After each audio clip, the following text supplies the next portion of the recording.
الحمد لله وكفى وسلام على عباده الذين اصطفى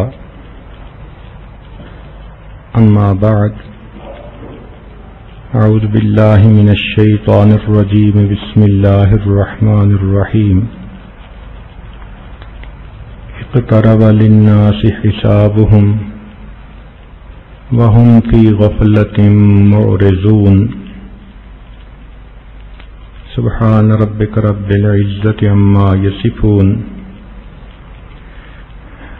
وسلام على المرسلين والحمد لله رب العالمين اللهم صل على سيدنا محمد وعلى آل سيدنا محمد وبارك وسلم اللهم صل على سيدنا محمد وعلى آل سيدنا محمد وبارك وسلم اللهم صل على سيدنا محمد وعلى آل سيدنا محمد وبارك وسلم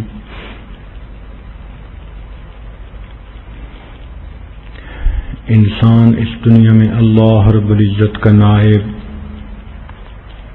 اللہ رب العزت کا خلیفہ اور اس کی صفات کا مظہر عتم ہے۔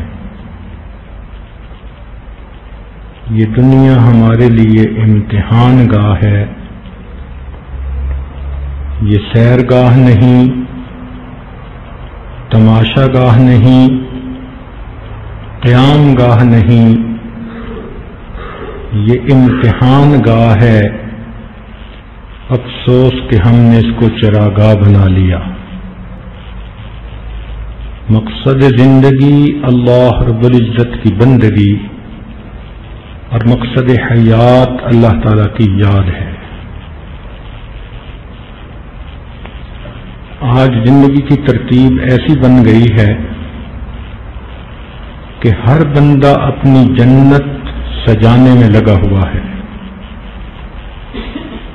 اللہ تعالیٰ نے تو ایمان والوں کے لیے آخرت میں جنت بنائی، لیکن نفس انسانی اسی دنیا میں اپنی جنت بنانا چاہتا ہے۔ میرا گھر ایسا ہو، میری بیوی ایسی ہو، میرے بچے ایسے ہوں، کپڑے ایسے ہوں، گاڑی ایسی ہو، بزنس ایسا ہو، میری عزت ایسی ہو۔ ان تمام چیزوں میں خوب سے خوب تر کی تلاش میں آج زندگی بسر ہو رہی ہے۔ گویا ہر بندہ اپنی پسند کی جنت بنانے میں لگا ہوا ہے، اور یہ اسے معلوم نہیں کہ دنیا کی اس جنت کو جو بنانے میں لگا ہوں یہ بھی ہمیشہ نہیں رہے گی، اور میں بھی اس میں ہمیشہ نہیں رہوں گا۔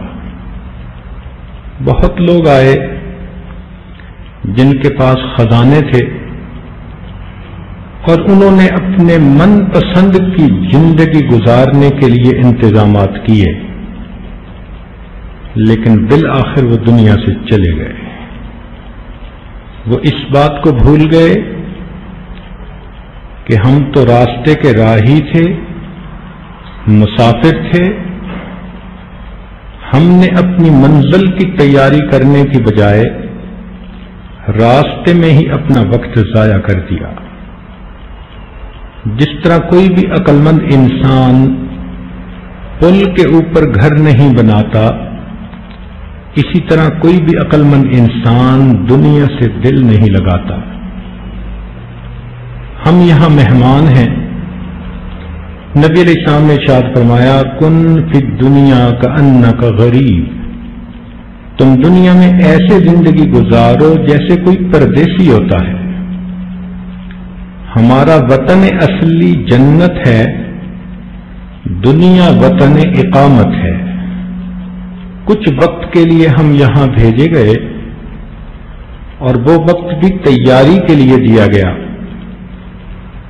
لیکن ہم اصلی مقصد کو بھول کر ساری امیدیں، ساری آرزوئیں، ساری تمنائیں اسی دنیا میں لگا لیتے ہیں۔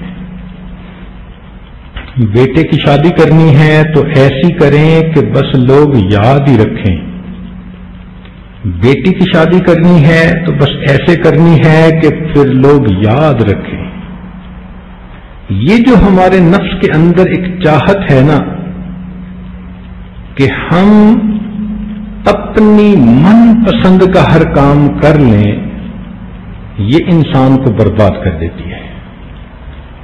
اس لیے پھر وہ اپنی آرزوؤں کو پورا کرنے کے لیے جائز ناجائز کی تمیز کو ختم کر دیتا ہے۔ اسے اپنی منشا کو پورا کرنا ہے، اللہ تعالی کی منشا کو پورا کرنا اسے یاد نہیں رہتا، اور یہی دھوکہ ہے۔ اس لیے دنیا کو دار الغرور کہا، دھوکے کا گھر۔ یہ دھوکہ لکھے پڑھوں کو بھی لگ رہا ہے، عقل مندوں اور سمجھداروں کو بھی لگ رہا ہے، دانا اور بینا لوگوں کو بھی لگ رہا ہے، بڑی اچھی صلاحیتوں والے لوگ ہیں، لیکن ان کی زندگی کا مرکز و محور کسی دنیا کی آسائشیں۔ اللہ تعالیٰ ارشاد فرماتے ہیں قُلْ هَلْ نُنَبِّئُكُمْ بِالْأَخْسَرِينَ أَعْمَالًا، کیا میں تمہیں نہ بتاؤں کہ اعمال میں سب سے زیادہ خسارہ پانے والے لوگ کون ہیں؟ الذین ضل سعیہم فی الحیات الدنیا، وہ لوگ جن کی ساری کوششیں اسی دنیا کی زندگی کو بنانے میں لگ گئیں، وہم یحسبون انہم یحسنون صنعا، اور وہ سمجھتے ہیں کہ ہم تو بڑے اچھے کام میں لگے ہوئے ہیں۔ آج بے نمازی سے پوچھئے کیا حال ہے، جواب ملے گا جو گزر جائے واہ واہ ہے۔ اب سوچئے کہ دن رات تو اللہ تعالیٰ کی نافرمانی ہو رہی ہے، آخرت بگڑ رہی ہے، جہنم کے جانے کا راستہ ہموار ہو رہا ہے، اور پوچھنے پہ جواب ملتا ہے کہ جو گزر جائے واہ واہ ہے۔ تو یہ غفلت کیسے دور ہو؟ اس کے لیے ہمیں ان محفلوں میں اندر اور من کی آنکھ کو کھولنے کی ضرورت ہے۔ آج تو بچی پیدا ہوتی ہے تو ماں کو فکر لگ جاتی ہے کہ یہ جب جوان ہو کر شادی شدہ بنے گی تو جہیز کیسے اس کو اچھا دے سکوں گی۔ ہر ماں سمجھتی ہے کہ اگر بیٹی اچھا جہیز لے کر نہ گئی تو سسرال والوں میں اس کی کیا عزت ہوگی۔ ابھی بچی تو گڑیوں میں کھیل رہی ہے، کھلونوں میں ہے، ماں اپنے بارے میں کیوں نہیں سوچتی کہ میں نے بھی اپنے اللہ رب العزت کے دربار میں پیش ہونا ہے، اگر میں وہاں نیکیوں کا جہیز لے کر نہ گئی تو میری وہاں عزت کیا ہوگی، میں اپنے رب کو کیا منہ دکھاؤں گی۔ ذرا سی کوئی بات ہوتی ہے، تقریب میں جانا، لوگوں سے ملنا، عورتیں فوراً منہ دھوتی ہیں، کپڑے اچھے پہنتی ہیں، تیار ہوتی ہیں۔ کیا معاملہ؟ ہر ملاقات کے لیے تیاری، ہر تقریب کے لیے تیاری۔ تو قیامت کے دن اللہ رب العزت سے بھی تو ملاقات ہونی ہے۔ اللہ تعالی ارشاد فرماتے ہیں من کان یرجو لقاء ربہ، جس کو یقین ہو کہ میں نے اپنے اللہ سے ملاقات کرنی ہے، فلیعمل عملا صالحا، اسے چاہیے کہ وہ نیک اعمال کرے، ولا یشرک بعبادۃ ربہ احدا، اپنے رب کی عبادت میں کسی کو شریک نہ بنائے، یعنی اپنے دل میں کسی غیر کی محبت کو نہ آنے دے۔ یہ جو نفسانی، شیطانی، شہوانی تعلقات ہوتے ہیں، یہ حقیقت میں شرک ہوتا ہے۔ بندہ سمجھتا ہے بس تو میرا دین ایمان سجنا، وہ محبت جو اللہ رب العزت کا حق ہے ہم وہ مخلوق کو دے رہے ہوتے ہیں۔ ایسے چھاپ لگ جاتی ہے کسی تصویر کی کہ دن میں بھی اسی کا خیال، رات میں بھی اسی کا خیال، اسی کے فون کی انتظار، اسی سے بات کرنے کو بے قرار. وَمِنَ النَّاسِ مَن يَتَّخِذُ مِن دُونِ اللَّهِ أَندَادًا يُحِبُّونَهُمْ كَحُبِّ اللَّهِ. یہ بت ہیں جو انسان بت پرست بنتا ہے. شہوت پرستی، زن پرستی، زر پرستی، نفس پرستی، یہ سب کی سب بت پرستی ہی کی اقسام ہیں. خدا پرستی کوئی اور چیز ہوتی ہے. تو آج آپ اگر غور کریں تو ہماری آرزوئیں اور تمنائیں سب اسی دنیا کے بارے میں الا ما شاء اللہ. کاش کہ ہم اللہ رب العزت کی رضا کو اپنی آرزو بنا لیتے. تیری دعا سے قضا تو بدل نہیں سکتی، مگر ہے اس سے یہ ممکن کہ تو بدل جائے. تیری دعا ہے کہ ہو تیری آرزو پوری، میری دعا ہے تیری آرزو بدل جائے. اللہ کرے ہمارے امیدوں کی انتہا، ہماری محبتوں کا مرکز اور محور اللہ رب العزت کی ذات بن جائے. ہم اسی کی یاد میں زندگی گزاریں، اسی کے لیے اداس ہوں، اسی کے لیے دن گزاریں، راتیں گزاریں، یوں گویا ہم اللہ تعالی سے ملاقات کے انتظار میں ہیں. اس کو کہا التجافی عن دار الغرور والانابۃ الی دار الخلود. تو دنیا کی زندگی تو ایک عارضی اور فانی زندگی ہے، بالآخر ختم ہو جانی ہے.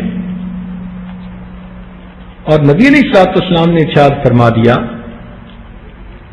بلکہ قرآن مجید میں آیا اقترب للناس حسابهم، انسانوں کے حساب کا وقت قریب ہو گیا.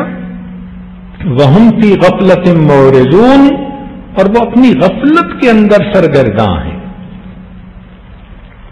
ہمیں احساس ہی نہیں، ہر دن ہمیں ہماری قبر کے قریب سے قریب تر کر رہا ہے. ہماری زندگی کی مہلت کم ہوتی چلی جا رہی ہے، اور ہم اس بات سے بے پرواہ ہو کر زندگی گزارتے ہیں. امام غزالی رحمۃ اللہ علیہ فرماتے ہیں، اے دوست تجھے کیا معلوم کہ بازار میں وہ کپڑا پہنچ چکا ہو جسے تیرا کفن بننا ہے. ہم موت کو بھول جاتے ہیں، موت تو ہمیں نہیں بھولتی. تو اس کے لیے بہتر یہ کہ ہم اپنے آپ کو آخرت کے لیے تیار کر لیں، اپنے پروردگار کو راضی کرنے کے لیے کوششیں کر لیں.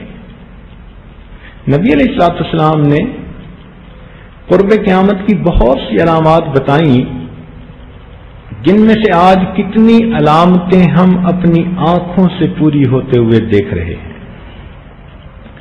مثلاً ایک حدیث پاک میں نبی علیہ السلام نے ارشاد فرمایا، جب مکہ مکرمہ کے پیٹ کو چیر کے راستے بنا دیے جائیں. کیا مطلب؟ آج پہاڑوں کے اندر ٹنلز بنا کر انٹرنل رنگ روڈ اور آؤٹر رنگ روڈ بنا دی گئی ہیں. آنکھ سے بندہ دیکھتا ہے کہ مکہ مکرمہ کے پیٹ کو چیر کے راستے بنا دیے گئے ہیں. اور پھر فرمایا کہ جب مکانات پہاڑوں کے برابر اونچے ہو جائیں. آج آپ حرم سے باہر نکلیں تو آپ کو سامنے جو ہوٹل نظر آتے ہیں ان کی بلندی پہاڑوں سے بھی زیادہ اونچی ہے. 1400 سال پہلے جب سنگل سٹوری مکان بنانے کی عادت عام تھی، مشینری بھی نہیں تھی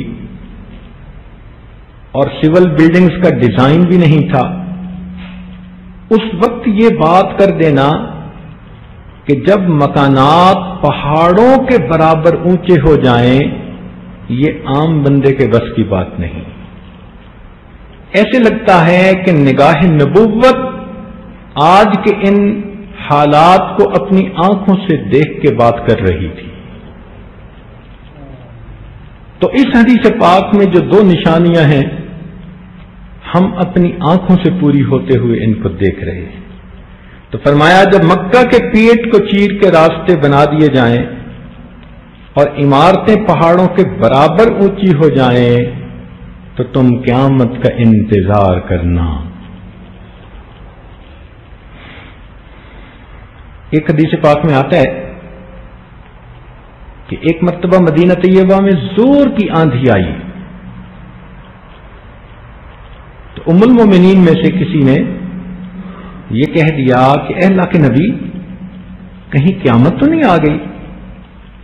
تو نبی علیہ الصلوۃ والسلام لیٹے ہوئے تھے، آپ اٹھ کر بیٹھ گئے اور فرمانے لگے کہ قیامت کیسے آ سکتی ہے؟ ابھی تک تو اہل عراق کے اوپر کھانا پینا بھی بند نہیں ہوا۔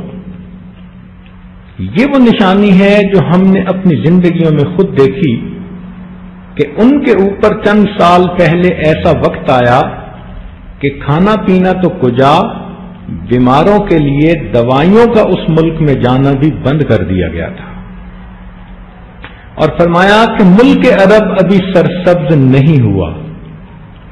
دو نشانیاں بتائیں، اور آج عرب کے اندر اتنی زراعت ہونے لگ گئی ہے کہ وہ گندم میں خود کفیل ہو چکے، بلکہ ہر سال فالتو گندم کو وہ لوگوں کو امداد کے لیے دوسرے ملک بھیجتے ہیں۔ چنانچہ اسی طرح کی علامات میں سے ایک فرمایا کہ جب لوگ ماں کی بجائے بیوی کی فرما برداری کرنے لگ جائیں، جب باپ کی بجائے اپنے دوست کی بات ماننے لگ جائیں، یہ دیکھو کیسی عجیب بات کہی۔ شریعت نے دائرہ کار متعین کر دیا، ماں کے اپنے حقوق، بیوی کے اپنے حقوق۔ جب اس میں کمی بیشی انسان کرے اور والدین کو اگنور کرے اور بیوی کی ہر سیاہ سفید بات کو قبول کر لے، یہ قیامت کی نشانی۔ اور دوسری بات کہی کہ باپ کی بات کو رد کرے اور دوست کی بات کو قبول کرے۔ اور آج کل کے نوجوانوں میں یہ بات کثرت سے دیکھی جا رہی ہے، وہ باپ سے اس طرح نفرت کرتے ہیں جیسے کوئی باپ سے نفرت کرتا ہے۔ اس لیے کہ باپ روک ٹوک کرتا ہے، اچھی بات کی تلقین کرتا ہے، اور دوست ان کو من پسند کی باتیں کرنے کی تجاویز پیش کرتا ہے، تو دوست اچھا لگتا ہے، باپ برا لگتا ہے۔ فرمایا جب ماں اپنی حاکمہ کو جنم دے، اب دیکھیے آج کتنی بیٹیاں اتنی خود سر ہیں کہ مائیں بھی ان سے ڈرتی ہیں۔ ذرا ذرا سی بات پہ ماں کے سامنے بولنا، ماں کے ساتھ جھڑپ لینا، ماں کے ساتھ ضد لگانا، یہ اکثر و بیشتر گھروں کے اندر علامت آج دیکھنے میں آ رہی ہے۔ جب علماء اپنا ثانی نہ چھوڑیں، اور واقعی آج وہ وقت آ چکا، جو عالم بھی دنیا سے جا رہا ہے اس جیسا پھر اس کے بعد کوئی دوسرا نظر نہیں آتا۔ جب لوگ زکوٰۃ کو تاوان سمجھنا شروع کر دیں، بوجھ سمجھیں، زکوٰۃ دیتے ہوئے ان کے دل پہ بوجھ ہو، جب ہر کان کے پاس مغنیاں گایا کرے۔ عجیب، آج یہ سیل فون ایسے بن چکے کہ جن میں ٹیلی فون کی رنگ ہی نہیں، ان میں میوزیکل ٹونز ہیں یا گانوں کی مختلف دھنیں ہیں۔ طواف کرتے ہوئے ایک نوجوان کو دیکھا کہ اچانک اس کا فون آیا تو کسی انڈین فلم کا ایک گانا گانے والی نے باقاعدہ گانا شروع کر دیا، اس نے جیب سے فون نکال کے اٹینڈ کیا۔ اب بتائیے، جب بیت اللہ شریف کے سامنے طواف کی حالت میں بھی ان گانے والیوں کی آواز کانوں میں پڑے گی تو کیا یہ قیامت کی نشانی نہیں؟ مسجدوں کے اندر نمازوں کی حالت میں یہی موسیقی سننے میں آتی ہے، لوگ ٹیلی فون کو بند کرنا بھول جاتے ہیں۔ جب عریانی، فحاشی اور زنا عام ہو جائے، اور آپ جانتی ہی ہیں کہ آج عریانی کتنی عام ہوتی چلی جا رہی ہے،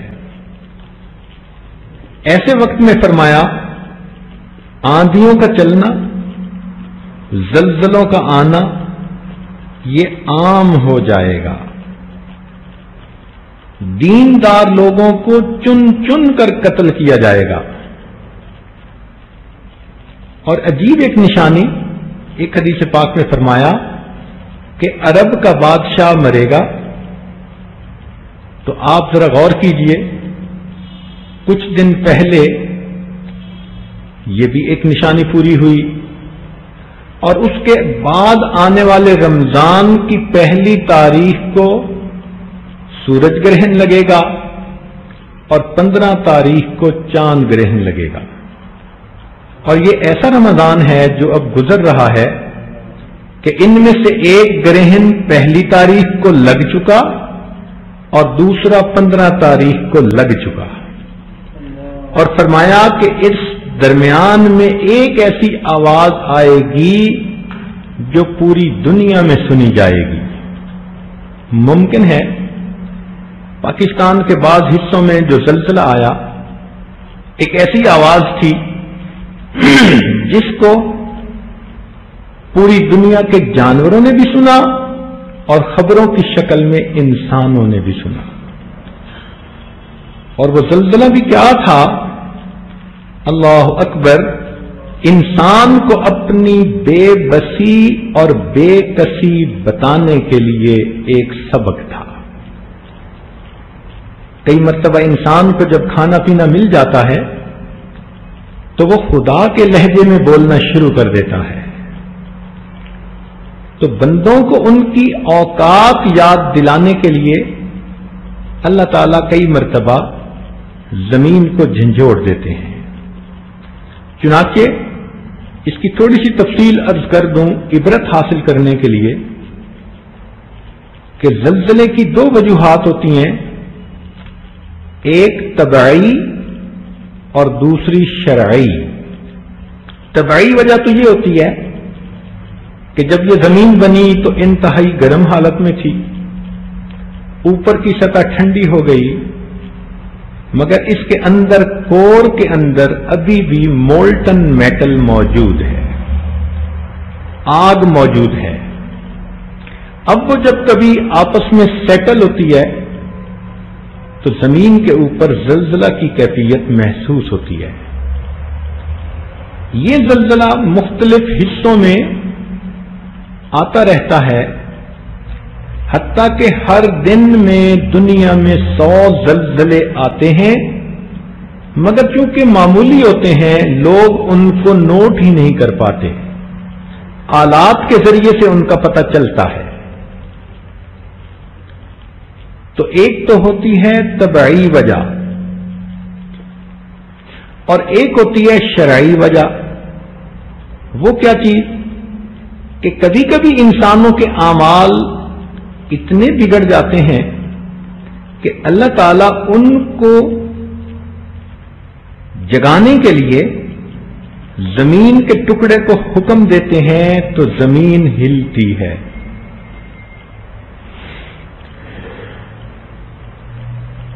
حدیث پاک میں آتا ہے ان الارض تزلزلت علی عہد رسول اللہ صلی اللہ علیہ وسلم، نبی علیہ الصلوۃ والسلام کے زمانے میں زمین میں ایک مرتبہ زلزلہ آیا، فوضع یدہ علیہا، آپ نے اپنا مبارک ہاتھ زمین پر رکھا، ثم قال اسکن، پھر حکم فرمایا کہ تو ٹھہر جا، فَإِنَّهُ لَمْ يَأْنِ لَكَ بَعْدُ، ابھی قیامت قائم ہونے کا وقت نہیں آیا۔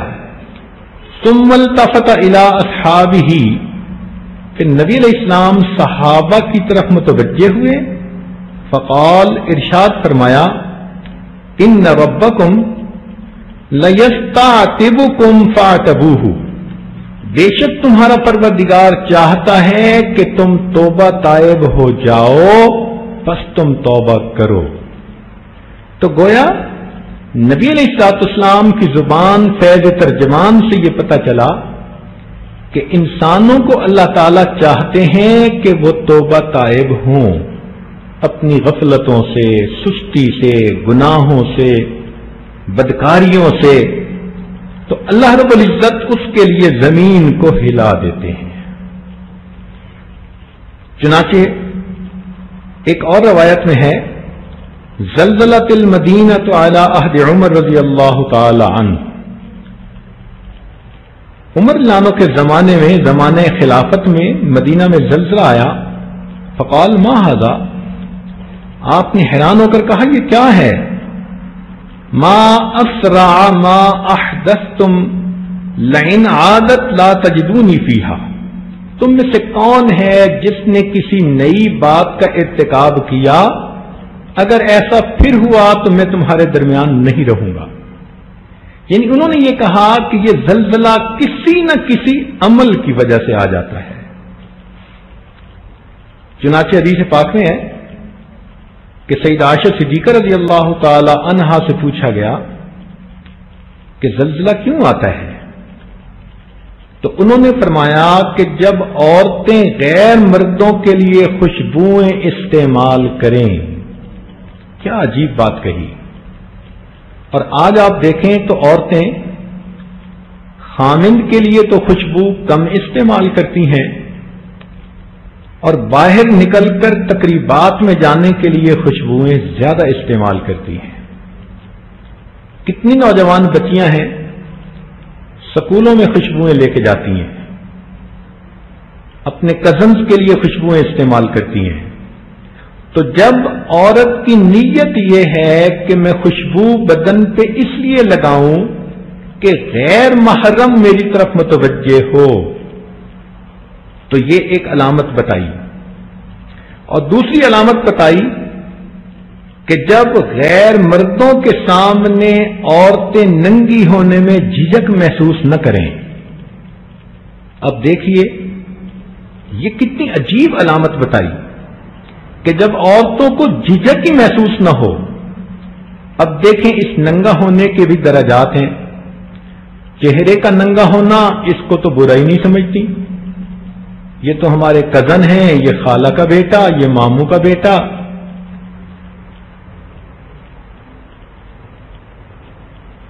تو اپنے رشتہ داروں میں بے محابہ کھلے چہرے کے ساتھ سب مردوں سے ملتی ہیں۔ اس گناہ کا ارتکاب تو عام ہو گیا ہے، اور کچھ کہتی ہیں کہ جی چہرے کا تو پردہ ہی نہیں، مفتیہ بھی بن بیٹھتی ہیں۔ ان سے ایک بات پوچھوں کہ احرام کی حالت میں عورت کو جو حکم دیا گیا کہ چہرے کو کپڑا نہ لگے، یہ اس بات کی دلیل نہیں کہ احرام کے علاوہ حالت میں چہرے پہ کپڑا ہونا چاہیے۔ اگر چہرے پہ کپڑا تھا ہی نہیں تو احرام کی حالت میں کہنے کی کیا ضرورت تھی کہ چہرے کو کپڑا نہ لگے؟ اب اس کا یہ مطلب نہیں کہ احرام کی حالت میں چہرہ کھول لیں، نہیں، اس طرح سے کپڑا لیں کہ وہ چہرے سے ذرا دور رہے، مگر غیر محرم مردوں سے پردہ کرنا تو لازم ہے۔ قرآن عظیم الشان میں اللہ تعالی امہات المومنین کو فرماتے ہیں، صحابہ کو فرماتے ہیں کہ جب تم نے ایک دوسرے سے کوئی چیز لینی ہو فاسألوہن من وراء حجاب، تم پردے کے پیچھے سے ان سے سوال کرو۔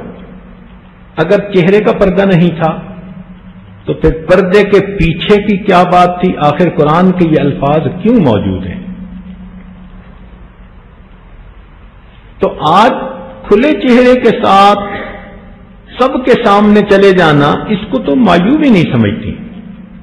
اور اس سے آگے کتنی نوجوان بچیاں ایسی ہیں جو اپنا سر ہی نہیں ڈھانپتی، تو سر ننگا کرنا، سینہ نہیں ڈھانپتی، بازو بھی آدھے آدھے ننگے ہوتے ہیں۔ تو اس ننگے پن کے بھی درجات ہیں۔ بہت ساری بچیاں ایسی ہیں جو کسی نہ کسی درجے میں آج اس گناہ کی مرتکب ہو رہی ہیں، اور گھر میں کام کرنے والے مردوں کو تو وہ اپنا محرم سمجھتی ہیں،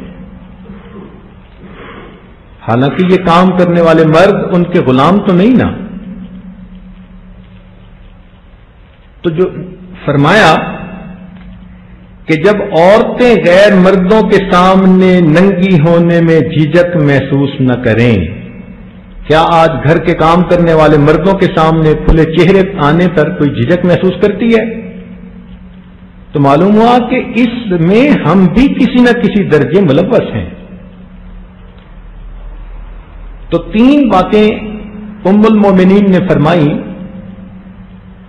ایک بات، جب عورتیں غیر محرم مردوں کی نیت سے خوشبوئیں استعمال کریں، جب عورتیں غیر محرم مردوں کے سامنے ننگی ہونے میں جھجک محسوس نہ کریں، جب شراب اور موسیقی عام ہو جائے تو تم زلزلوں کا انتظار کرنا۔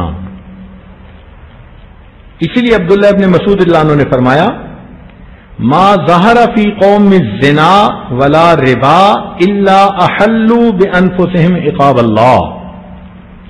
کسی قوم میں زنا اور ربا ظاہر نہیں ہوتا۔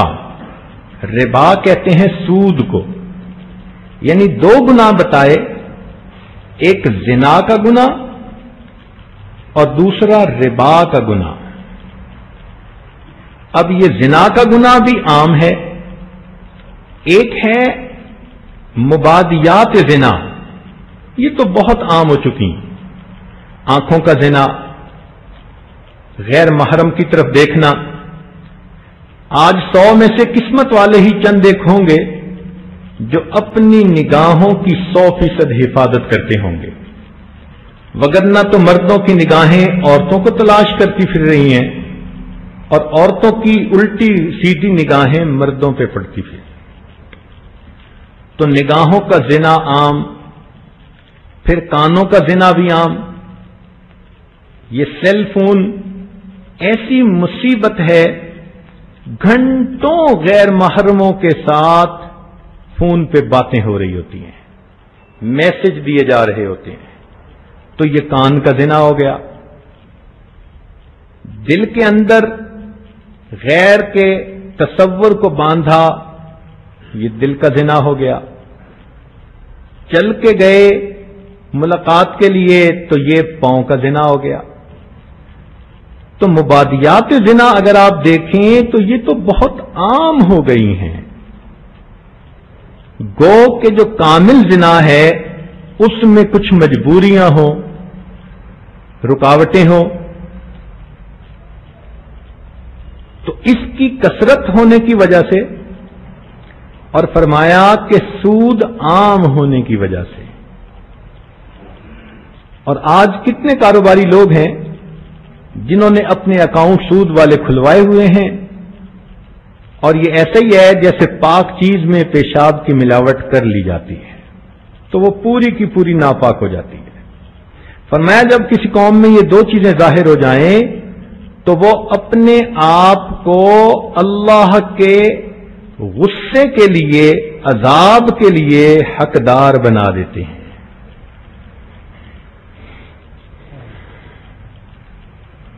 پہلی امتوں کو بھی ان کی معصیتوں کی سزا زلزلے کے ساتھ دی گئی، چنانچہ اہل مدین کے اندر اونچ نیچ تھی، ناپ تول کی۔ اللہ تعالیٰ فرماتے ہیں فَأَخَذَتْهُمُ الرَّجْفَةُ، ان کے اوپر اللہ تعالیٰ نے یہی عذاب بھیجا۔ حضرت موسیٰ علیہ السلام کے ساتھ 40 لوگ گئے تھے کوہ طور پر، لیکن پھر انہوں نے بہانے بازیاں شروع کی کہ ہمیں کیا پتا اللہ سے ہم کلامی ہوئی یا نہیں۔ اللہ تعالیٰ فرماتے ہیں فَلَمَّا أَخَذَتْهُمُ الرَّجْفَةُ، قارون نے اللہ تعالیٰ کے حکم کو پورا کرنے میں کوتاہی کی۔ اللہ تعالیٰ فرماتے ہیں فَخَسَفْنَا بِهِ وَبِدَارِهِ الْأَرْضِ، ہم نے اس کو اور اس کے گھر کو زمین کے اندر دھنسا دیا۔ تو اب دیکھیے کہ ان گناہوں کی وجہ سے زلزلوں کا آنا عام ہو جائے گا۔ آپ یہ مت سوچیں کہ زمین کے اس حصے میں تو زلزلے نہیں آتے۔ جب شرعی وجوہات ہوتی ہیں تو کسی بھی زمین کے ٹکڑے کو اللہ تعالیٰ ہلا سکتے ہیں۔ پرانے فالٹس جو ہزاروں سال پہلے کے خاموش ہوتے ہیں، اللہ تعالیٰ ان کو زندہ کر دیتے ہیں۔ ایک سوال پیدا ہوتا ہے کہ زلزلہ آئے تو کیا کریں؟ چنانچہ ابن قیم رحمۃ اللہ علیہ نے الجواب الکافی میں لکھا کہ عمر بن عبدالعزیز رحمۃ اللہ علیہ نے مکتوب لکھا اپنے گورنروں کو کہ جب بھی تم زمین میں زلزلہ محسوس کرو تو تم اللہ تعالی کے سامنے اپنے گناہوں کی توبہ کرو، میدان میں نکل کر اللہ کے سامنے گریہ زاری کرو، دعا کرو اور اپنے مال کو اللہ کے راستے میں صدقہ دو۔ علماء نے لکھا ہے کہ ایسے وقت میں دعائیں پڑھنی چاہیے جو انبیاء کرام نے پڑھی تھیں اور اللہ تعالیٰ نے ان کو مصیبتوں سے نکالا تھا۔ مثال کے طور پہ ربنا ظلمنا انفسنا وَإِن لَّمْ تَغْفِرْ لَنَا وَتَرْحَمْنَا لَنَكُونَنَّ مِنَ الْخَاسِرِينَ، یہ سیدنا آدم علیہ السلام کی دعا، اس کے بدلے اللہ تعالیٰ نے ان سے مصیبت کو ٹال دیا تھا۔ تو یہ زلزلہ بھی ایک مصیبت ہوتی ہے، ایسے وقت میں اس دعا کو پڑھ لینے کا فائدہ۔ اور بعض علماء نے لکھا کہ سیدنا یونس علیہ السلام کی قوم پر عذاب آیا تھا، مگر قوم نے کہا تھا لا الہ الا انت سبحانک انی کنت من الظالمین۔ نہیں، حضرت یونس علیہ السلام جب مچھلی کے پیٹ میں چلے گئے تھے تو انہوں نے وہاں پر ان الفاظ کے ساتھ اللہ رب العزت کے سامنے آہوزاری کی تھی۔ اللہ رب العزت نے ان کو مچھلی کے پیٹ سے باہر نکال دیا۔ اسی طرح انسان کسی مصیبت کے پیٹ میں پھنس جائے تو ان کلمات کو پڑھنے کے لیے اس مصیبت کی مچھلی کے پیٹ سے اللہ تعالیٰ اس بندے کو نکال دیتے ہیں۔ در مختار کتاب الکسوف میں لکھا ہے کہ اگر زلزلہ آئے صلی الناس فرادا فی منازلہم، لوگوں کو چاہیے کہ اپنے گھروں میں الگ الگ نماز پڑھیں، وَإِن شَاءُوا دَعَوْا، اور اگر وہ چاہیں تو دعا کریں، وَلَمْ يُصَلُّوا، اگر نماز نہیں پڑھ سکتے، وَالصَّلَاةُ أَفْضَلُ، لیکن نماز پڑھنا افضل ہے، کیونکہ حدیث پاک میں آتا ہے کہ کان رسول اللہ صلی اللہ علیہ وسلم اذا حزبه امر فزع الى الصلاة، نبی علیہ السلام کو جب بھی کوئی امر پیش آتا تھا تو وہ فوراً نماز کی طرف متوجہ ہوا کرتے تھے۔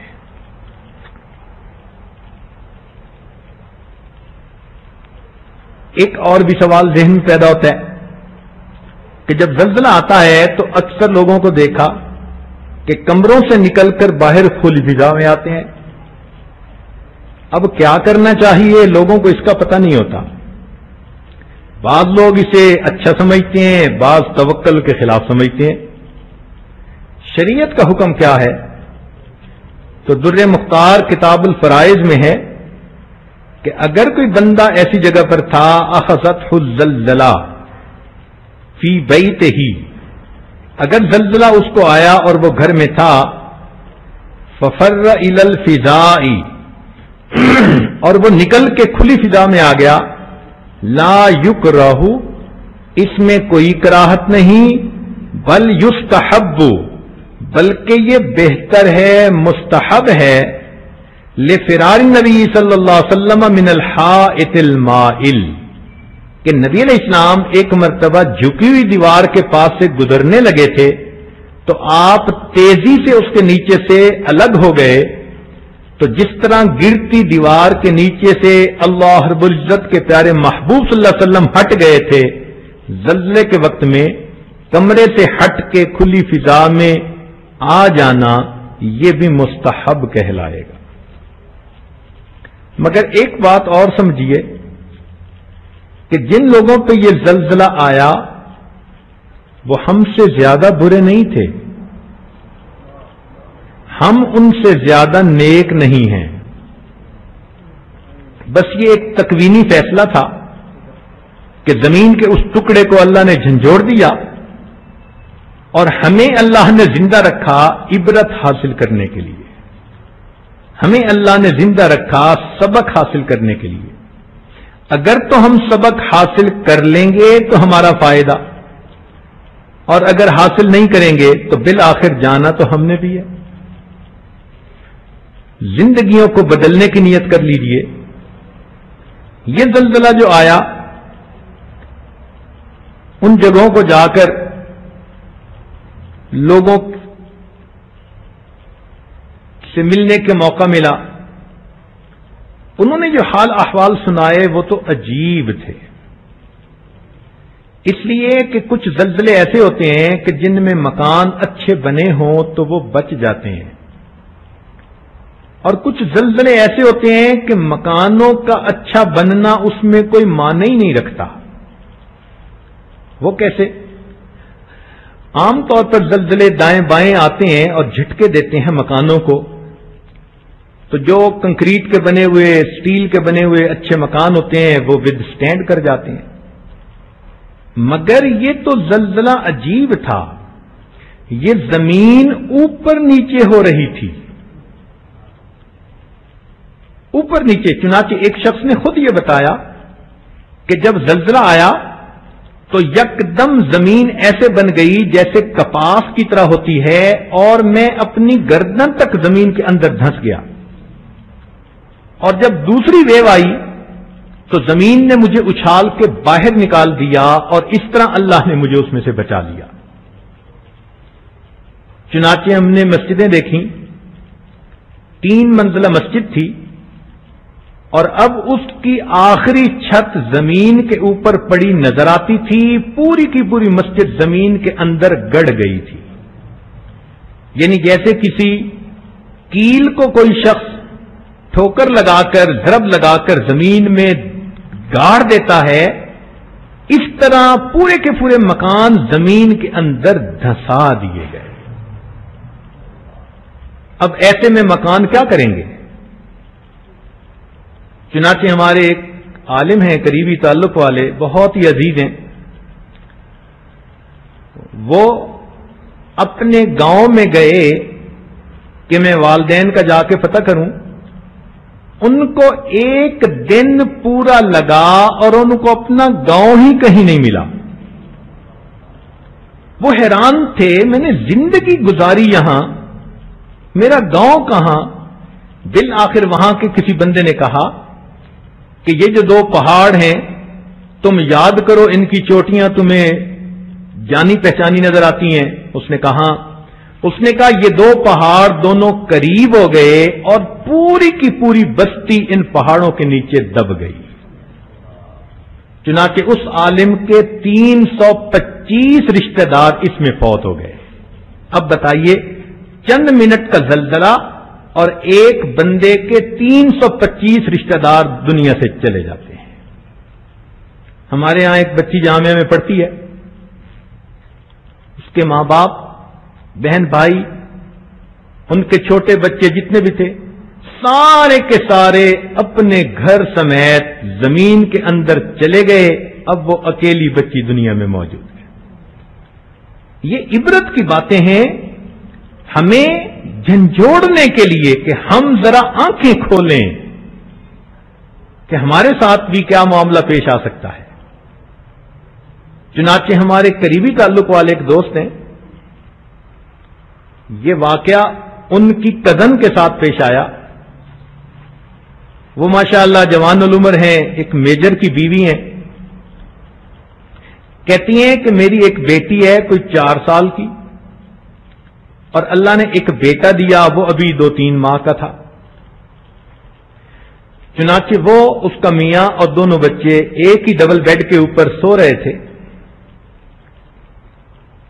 تو وہ کہتی ہیں کہ اچانک چھوٹا بچہ ہلا جلا اور رویا جیسے اس کو فیڈ کی ضرورت ہوتی ہے۔ گو مجھے بہت نیند آئی ہوئی تھی، مگر ماں تھی، میں اس نیند میں سے اٹھی کہ میں اپنے بچے کو فیڈر دوں۔ اچانک میری نظر جو ساتھ والی دیوار پر پڑی تو مجھے اس میں ایک دراڑ پڑتی نظر آئی۔ میں نے فوراً اپنے میاں کو جگایا کہ یہ دیوار میں کیا ہو رہا ہے۔ وہ اٹھا اور اس نے دیکھا تو وہ کہنے لگا یہ تو دیوار میں دراڑ آ رہی ہے اور کمرہ گر جائے گا۔ چنانچہ اس نے بیٹی کو اٹھایا، میں نے چھوٹے بیٹے کو اٹھایا۔ جیسے ہی ہم اپنے کمرے سے باہر نکلے، پیچھے ہمارے کمرے کی چھت زمین پر آ گئی۔ ہمارے سامنے بالکونی تھی، وہ بالکونی کی چھت بھی زمین پر آ گئی۔ ہم درمیان میں ایک جگہ پر ٹریپ ہو گئے۔ میرے میاں نے ایک بڑی اینٹ اٹھائی اور کھڑکی کو دے ماری۔ جیسے ہی کھڑکی ٹوٹی تو اس نے باہر چھلانگ لگائی اور مجھے کہا کہ جلدی سے مجھے بچے پکڑاؤ۔ وہ کہتی ہے میں نے بیٹے کو پکڑایا، اس نے لیا اور زمین پہ ڈال دیا، پھر بیٹی کو زمین پہ ڈال دیا۔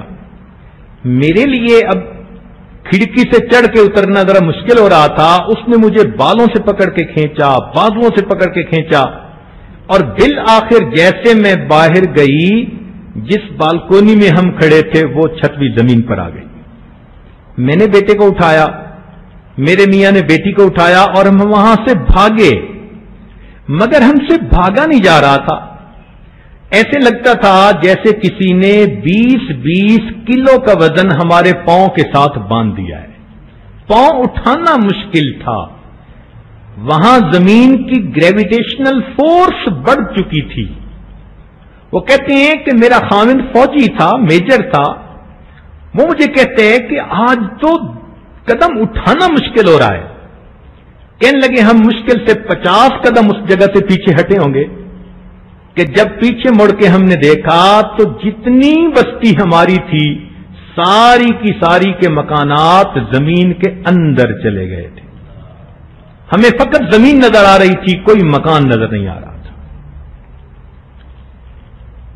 اب دیکھیے اللہ تعالیٰ اپنی نشانیاں دکھاتے ہیں کہ بندو تم اسی دنیا کی زندگی پہ مست ہو چکے ہو اور میرے حکموں کو تم توڑتے پھرتے ہو۔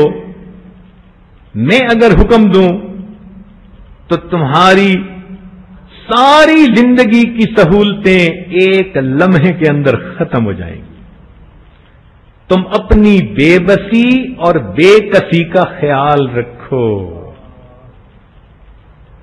تم اس عظیم پروردگار کے حکموں کو توڑتے ہو جس کے ہاتھوں میں زمین اور آسمان کی تنابیں ہیں۔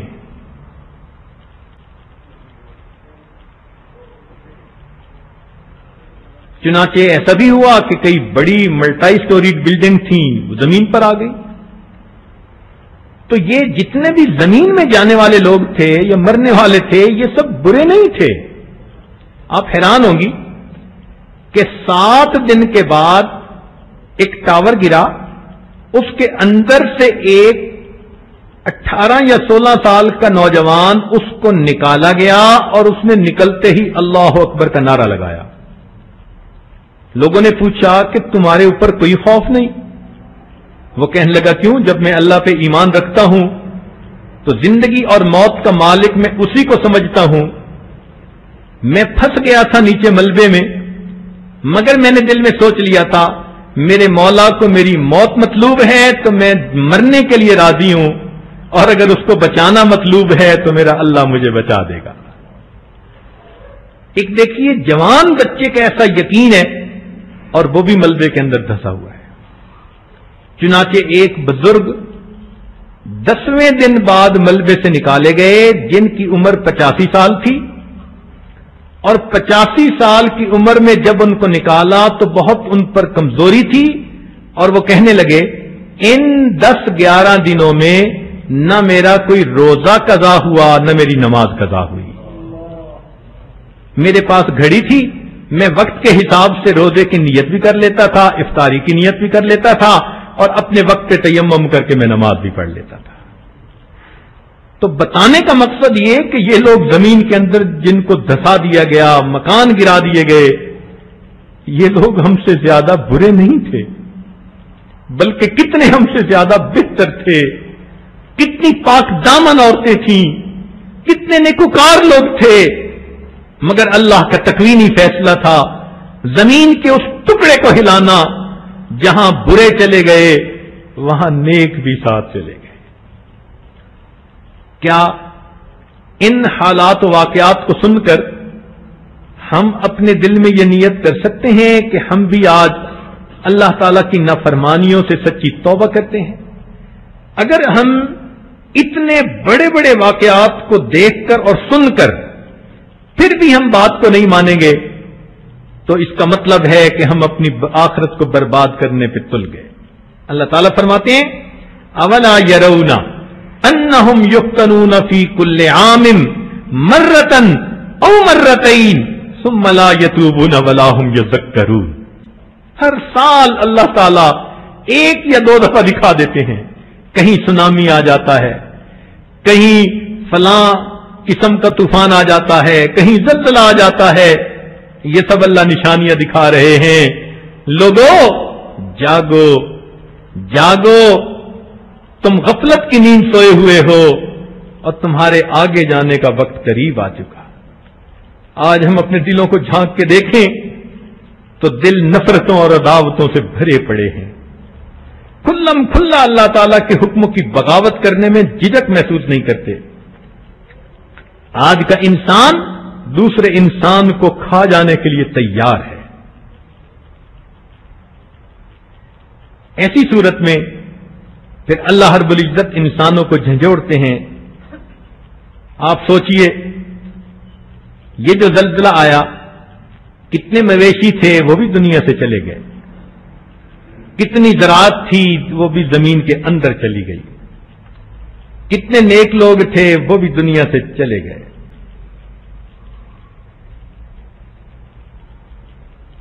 اللہ رب العزت ہمیں عبرت کی نظر سے ان حالات کو سننے کی توفیق عطا فرمائے. ہمارے مشائخ نے فرمایا السعید من وعظ لغیرہ والشقی من وعظ لنفسہ. نیک بخت وہ ہوتا ہے جو دوسرے سے عبرت پکڑے، اور بدبخت وہ ہوتا ہے جو خود دوسروں کے لیے عبرت بنے. تو ہماری نیک بختی یہ ہے کہ ہم آج کی اس محفل میں اللہ رب العزت کے سامنے اپنے تمام گناہوں کی سچی معافی مانگیں، یہ دعائیں پڑھیں. ربنا لا تؤاخذنا ان نسینا او اخطأنا. اے پروردگار عالم، ہمیں نہ پکڑ لیجئے گا اگر ہم بھول جائیں اور اگر ہم خطا کر بیٹھیں. اور ہم نے تو یقیناً خطائیں کی ہیں، گناہ کیے ہیں، اس لیے ہمیں تو اور زیادہ اللہ تعالیٰ کے سامنے جھکنا چاہیے. لہذا آج کی اس مجلس کو توبہ کی مجلس بنا لیجئے اور اپنی زندگی کی ترتیب کو سیدھا کرنے کی نیتیں کر لیجئے. جو خواتین پردے میں کوتاہی کرتی ہیں آج سچی توبہ کریں کہ ہم شرعی پردہ شروع کریں گی. جو نمازوں میں سستی کرتی ہیں وہ آج سچی توبہ کریں کہ ہم پابندی سے نماز پڑھیں گی. جو خواتین اپنے خاوندوں کے ساتھ ہر وقت جھگڑوں میں لگی رہتی ہیں اور گھر کے سکون کو خراب کرتی ہیں وہ عہد کریں کہ آج کے بعد ہم اپنی نفسانیت انانیت کو توڑیں گی اور ہم گھر کے اندر پرسکون ماحول پیدا کریں گی. جن کے دلوں کے اندر کوئی غیر بسا ہے آج ان بتوں کو توڑ لیجئے. بتوں کو توڑ تخیل کے ہوں کہ پتھر کے اور ایک اللہ سے محبت کرنے کا عہد کر لیجئے۔ یہ رمضان مبارک اللہ نے آج ہمیں دیا، معلوم نہیں آئندہ رمضان کس کے نصیب میں ہوگا اور کس کے نصیب میں نہیں ہوگا، اور اس رمضان کے بھی چند دن باقی رہ گئے۔ جیسے مچھلی ہاتھ میں آتی ہے، پکڑے بندہ کوئی تو دیکھتے دیکھتے ہاتھوں سے نکل جاتی ہے، رمضان مبارک کا یہی حال۔ ایک وقت تھا ہم انتظار میں تھے کہ رمضان آئے گا، آج دیکھو چند دن باقی رہ گئے اور ان کے گزرنے میں بھی کوئی دیر نہیں لگنی۔ ہم سوچیں کیا ہماری مغفرت ہو چکی؟ کیا اللہ تعالیٰ نے ہماری بخشش کے فیصلے کر لیے؟ کیا ہم نے رو دھو کے اپنے رب کو منا لیا؟ اگر اس میں کوئی ہم کمی کر چکے ہیں تو جو راتیں باقی ہیں، جو دن باقی ہیں، اس میں اپنے اللہ کو منا لیجئے، اپنے اللہ کے ساتھ جنگ نہ کیجئے، اپنے اللہ کے ساتھ جنگ نہ کیجئے۔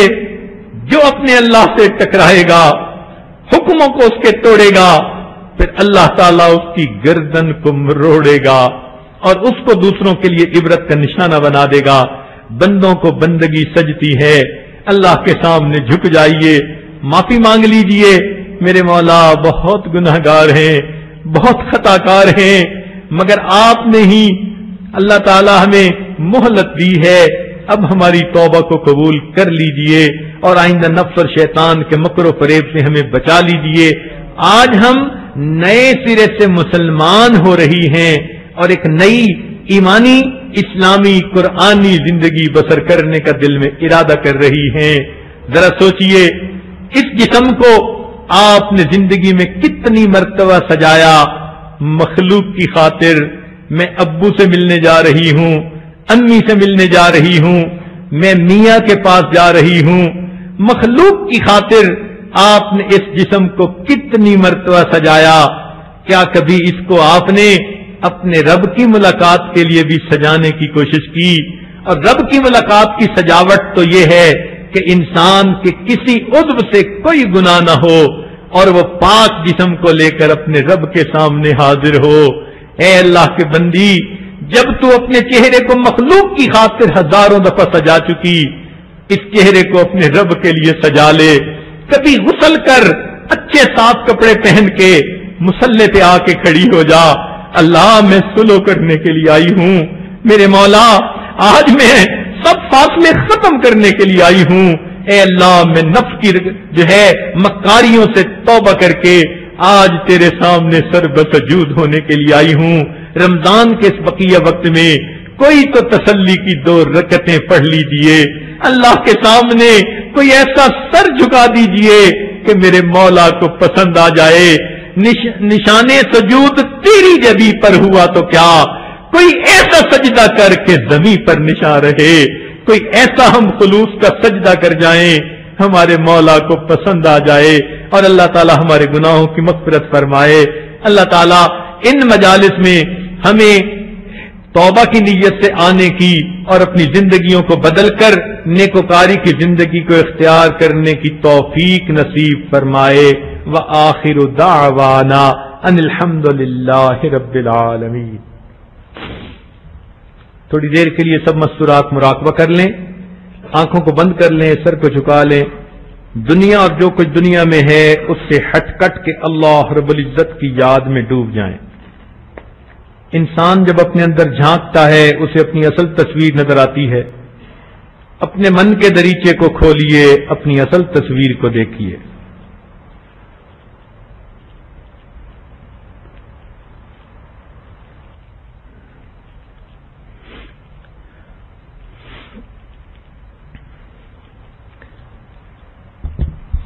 بناؤں گا اپنے نفس سرکش کو اب تو یا رب غلام تیرا، میں چھوڑ کر کاروبار سارے کروں گا ہر وقت کام تیرا،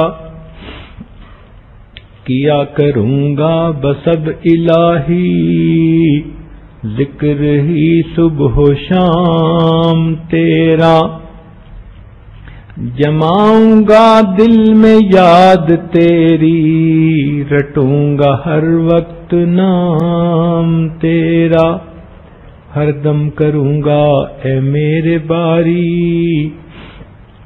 اللہ اللہ اللہ اللہ اللہ اللہ اللہ اللہ.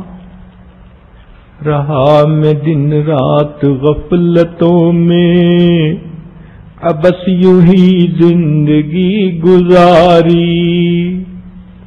رہا میں دن رات غفلتوں میں اب بس یوں ہی زندگی گزاری. کیا نہ کچھ کام آخرت کا کٹی گناہوں میں عمر ساری. رہا میں دن رات غفلتوں میں اب بس یوں ہی زندگی گزاری. کیا نہ کچھ کام آخرت کا کٹی گناہوں میں عمر ساری. بہت دنوں میں نے سرکشی کی مگر ہے اب سخت شرم ساری. میں سر جھکاتا ہوں میرے مولا میں توبہ کرتا ہوں میرے باری. میں سر جھکاتا ہوں میرے مولا میں توبہ کرتا ہوں میرے باری. ہر دم کروں گا اے میرے باری. اللہ اللہ اللہ اللہ اللہ اللہ اللہ اللہ.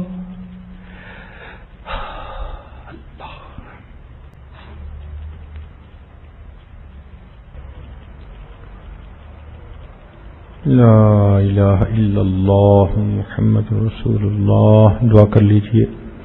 سبحان ربی العلی الوہاب. اللہم صلی علی سیدنا محمد وعلی آل سیدنا محمد وبارک وسلم. اے مالک ہم آپ کے عاجز مسکین بندے ہیں. ہمارے گناہوں کو معاف فرما, ہماری خطاؤں سے درگزر فرما, ہمارے عیبوں کی پردہ پوشی فرما. میرے مولا ہم آپ سے صلح کرنا چاہتے ہیں. آپ نے قرآن مجید میں فرمایا والصلح خیر.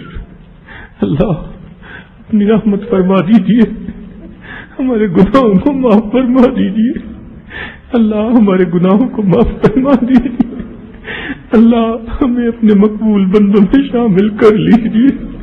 اے اللہ بہت بدکار ہیں, بہت خطا کار ہیں, اور آپ تو سینوں کے بھید جاننے والے ہیں. آپ کے سامنے ملمسازی نہیں چلتی, منافقت نہیں چلتی. اللہ آپ سینوں کے بھید جانتے ہیں. میرے مولا ہمارے اندر کی حالت سے آپ واقف ہیں. اللہ ہم یہ درنگی کی زندگی کب تک گزارتے پھریں گے؟ اے اللہ ہم اوپر سے آپ کے دوست بنے رہے اور اندر سے دشمنوں والا حال ہو. یہ حالت کب تک ہماری رہے گی؟ اللہ ہمیں یک رنگی عطا کر دیجیے, اپنے رنگ میں رنگ لیجیے. میرے مولا رحمت کا معاملہ فرمائیے. اے اللہ ہمیں اس سے بچا لیجیے کہ ہماری زبان تو عالم ہو, ہمارے دل جاہل ہو. میرے مولا کرم کا معاملہ فرمائیے. اے اللہ ہمیں زندگی کا رخ سیدھا کرنے کی توفیق عطا فرمائیے. آج کی اس محفل میں ہمارے سب گناہوں کو معاف فرما دیجیے اور ہمیں آئندہ نیکوکاری کی توفیق عطا فرما دیجیے. اپنے نیک بندوں میں شامل فرما دیجیے. اس رمضان مبارک کو ہمارے لیے بخشش کا ذریعہ بنا دیجیے. میرے مولا جو مانگا وہ بھی عطا فرمائیے, جو مانگنا چاہیے تھا ہم نہیں مانگ سکے ہمیں وہ بھی عطا فرما دیجیے. آپ سے نبی صلی اللہ علیہ وسلم نے جو خیریں مانگی سب خیریں ہمیں بھی نصیب فرما, اور جن شرور سے پناہ مانگی اللہ ہمیں ان سے پناہ عطا فرما. اے اللہ نفس اور شیطان کے مکر و فریب سے محفوظ فرما. اے اللہ ہمیں غیر کی محتاجی سے محفوظ فرما. اللہ جیسے آپ نے ہمارے سروں کو غیر کے سامنے جھکنے سے روک لیا, ہمارے ہاتھوں کو بھی غیر کے سامنے پھیلنے سے روک لیجئے. اپنے غیبی خزانوں سے عطا فرما دیجئے. اللہ رحمت کا معاملہ فرما دیجئے. رب کریم دور قریب سے جو مرد یا عورتیں ان محفلوں میں آتے ہیں یا آ رہے ہیں یا آئے ہوئے ہیں, اللہ سب کی مغفرت فرما دیجئے اور سب کو اپنے مقبول بندوں اور بندیوں میں شامل فرما لیجئے. جو گھروں میں پریشانی ہیں اللہ ان کو دور کر دیجئے, کاروبار کی پریشانیاں دور کر دیجئے, رب کریم ہماری ان دعاؤں کو قبول فرمائیے. ربنا تقبل منا انك انت السميع العليم تب علينا انك انت التواب الرحيم.